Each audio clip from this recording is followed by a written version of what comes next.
नमस्कार. पुरंदर एक्सप्रेसमध्ये आपले स्वागत आहे. सासवड येथे पुरंदरचे गुणवंत रत्न पुरस्काराचे वितरण. सासवड येथे 20 वर्ष गराडे गावचे उपसरपंच म्हणून काम करणारे बापूराव नामदेव घारे त्यांनी केलेल्या सामाजिक कामामुळे गावच्या प्रगतीला विकासाची दिशा दिली.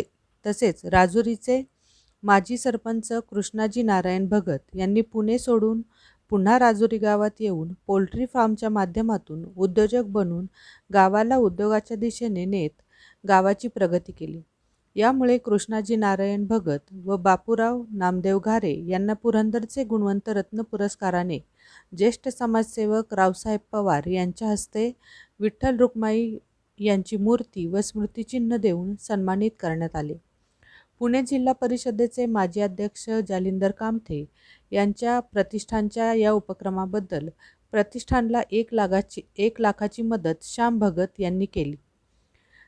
छत्रपती शिवाजी महाराज, शाहू आंबेडकर फुले यांचा विचार घेऊन चाललेल्या या देशात मात्र लोक नेमके काय बोध घेणार, का भोंदू खराच्या मागे जाणार, का समजत नसल्याचे प्रतिपादन रावसाहेब पवार यांनी केले.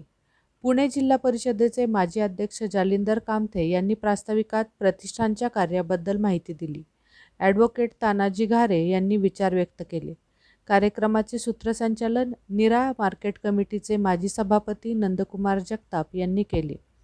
यावेळी पुरंदर पंचायत समितीच्या माजी सभापती रत्नप्रभा भगत, राजुरी ग्रामपंचायतीच्या सरपंच ईर्षा श्याम भगत, डॉक्टर ललिता भगत, माजी सरपंच अंकुश बापू भगत, RS रावत, प्राध्यापिका नाथीबाई दामोदर ठाकरसी महिला विद्यापीठ डॉक्टर रावत तळेगाव, मनोहर भगत, मयूर भगत, संतोष भगत, शिवाजी भगत, संपत आप्पा भगत, सुदाम भगत, अनिल भगत, अशोक नाना भगत, विपुल भगत, पांडुरंग भगत, ईश्वर बागमार, दत्ता राऊत, सचिन पठारे, कुंडलिक मेमाणे आदी उपस्थित होते. भारतीय पोल्ट्री संस्थेचे अध्यक्ष श्याम भगत काय म्हणाले ते पहा.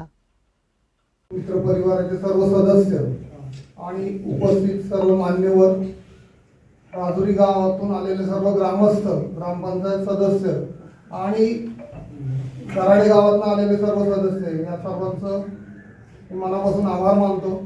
सर्वप्रथम जालिंदर भाऊ मित्र परिवाराने या सन्मानासाठी दादांची निवड केली.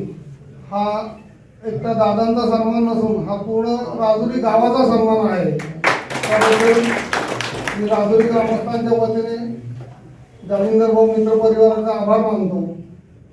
आणि मी थोडक्यात दादांचा परिचय करून देतो. दादांचा जन्म 1 जून 1937 राजुरी येथे झाला. पुढे त्यांनी स्वतःचं शिक्षण केलं, B.Ed झाले, पुण्यामध्ये आले आणि पुण्यामध्ये राहून आपले भाऊ 3-4 भाऊ गावी आहेत, त्यांच्यासाठी काय करता येईल म्हणून त्यांच्यासाठी ते काम केलं आणि गावच्या लोकांसाठी काय करता येईल म्हणून पुण्यात राहून ते नेहमी गावाचा विचार करत होते. पुढे दादा शिक्षण क्षेत्रात त्यांनी निवृत्ती घेतली, स्वतःचा व्यवसाय सुरू केला. राजुरी आणि पुणे येथे 4 आणि राजुरी येथे सोलापूर येथे अशा 5 पोल्ट्र्यांची निर्मिती केली.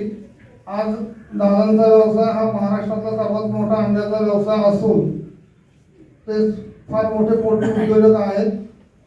पुण्यामध्ये विकली जाणाऱ्या 1 डझन अंड्यापैकी 4 अंडी हे त्यांच्या पोल्ट्रीहून गेलेले असतात आणि अंड्याचा दर जो काही उद्या निघणार असतो तर ते स्वतः ठरवतात. त्याच्यासाठी त्यांना बाहेरच्या राज्यांमध्ये येणारी आवक आणि इथलं उत्पादन त्या सर्व गोष्टींचा ताळमेळ घालून त्या सगळ्या गोष्टी कराव्या लागतात.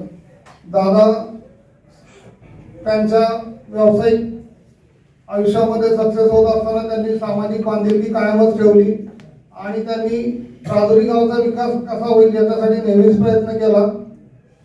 त्यांनी त्यांच्या आयुष्यामध्ये एकदा राजुरीचं सरपंच पद बिनविरोध ते गावच्या लोकांनी त्यांना निवडून दिलं. 2दा ते उपसरपंच होते, पण जरी उपसरपंच असले तरी गावचा गाडा ते हाकत होते. पुढं त्यांच्या या सामाजिक कार्याची दखल घेऊन रत्नप्रभा कृष्णाजी भगत यांना तालुक्याने सभापतीपद दिलं आणि सध्याच्या राजुरीच्या सरपंच आहेत त्यांना दादांच्या कार्यामुळं दादांच्यावर राजुरीच्या लोकांचं असलेलं प्रेम असल्यामुळं त्यांच्या सुनबाईंना त्यांनी सरपंच म्हणून निवडून दिलं. दादांचं जीवनपटाचं सांगायचं म्हटलं तर बराच वेळ जाणार आहे, बरेच लोक उपस्थित आहेत. मी आता आपला जास्त वेळ घेत नाही, पण मी पुन्हा एकदा सांगतो आपल्या सर्वांना की जालिंदर भाऊ मित्र परिवाराने जो काही समाजभूषण बापूसाहेब घारे उर्फ आबा आणि उद्योगभूषण कृष्णाजी नारायण भगत उर्फ दादा यांचा जो सन्मान केलेला आहे त्या सन्मानाबद्दल जालिंदर भाऊ मित्र परिवाराचे मी आभार मानतो. आणि पुरंदरच्या पूर्व भागामध्ये हा सन्मान त्यांनी देऊन हा फक्त भगत परिवाराचा सन्मान नाही तर समस्त राजुरी ग्रामस्थांचा सन्मान आहे. त्याबद्दल पुन्हा एकदा मी राजुरी ग्रामस्थांच्या वतीने त्यांचा